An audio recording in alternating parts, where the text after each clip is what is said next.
Hey everyone, welcome back to the channel. Today, we're diving into a story that's as colorful and full of holes as the product itself. We're talking about Crocs.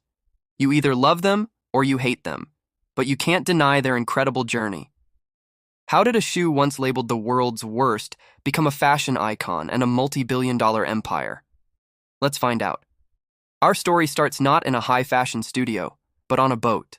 In 2002, three friends from Colorado, Scott Siemens, Lyndon Duke Hansen, and George Bodecker Jr., were on a sailing trip in the Caribbean.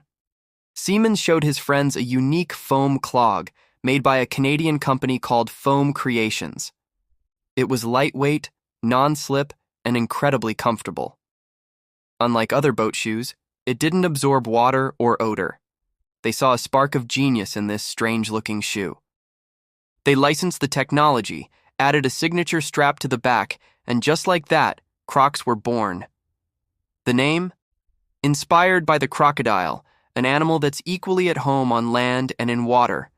Their first model, the Beach, was unveiled at the Fort Lauderdale Boat Show in Florida that same year.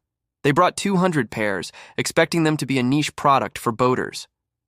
To their astonishment, they sold out completely on the first day. It was a sign of things to come.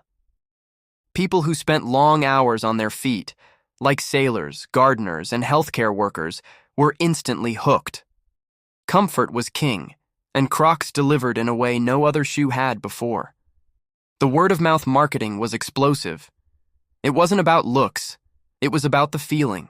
But as Crocs started appearing on more and more feet, the public opinion began to split right down the middle. For every devoted fan, there was a passionate critic. They were called plastic clogs, garden shoes, and a whole lot worse. In 2010, Time magazine even listed Crocs as one of the 50 worst inventions. Fashion critics were ruthless, mocking their bulky shape and bright, almost childish colors. They became a running joke, a symbol of giving up on style. It seemed like Crocs were destined to be a fad, a quirky blip in footwear history. And for a while, it looked like the critics might be right. The company had expanded aggressively, maybe too aggressively. They opened hundreds of retail stores and launched into new product lines like apparel and high heels. Yes, Crocs high heels. They strayed from their core product, and by 2008, the company was on the brink of collapse. They reported massive losses, the stock price plummeted, and they were sitting on a mountain of unsold inventory. The world was seemingly over Crocs. The bubble had burst. It was a classic case of growing too fast, too soon. So, how do you come back from that? The answer is, by going back to your roots. Crocs initiated a massive turnaround plan. They closed underperforming stores, streamlined their product lines, and refocused on what made them famous in the first place, the classic foam clog. They embraced their identity. Instead of running from the ugly label, they owned it. Their new strategy was brilliant in its simplicity. Come as you are. It was a message of inclusivity, comfort, and self-expression. They stopped trying to be something they weren't and celebrated their unique and, yes, unconventional design. This shift in mindset opened the door to one of the most powerful marketing tools of the modern era, collaborations. Crocs began partnering with a diverse range of brands and artists, turning their shoe into a blank canvas. They teamed up with high-fashion houses like Balenciaga, creating platform Crocs that shocked the fashion world and sold out instantly. They partnered with streetwear giants like Palace and Chinatown Market. But their masterstroke was collaborating with musicians and celebrities who genuinely loved the brand. Post Malone, a longtime Crocs fan, was one of their first major artist collaborations.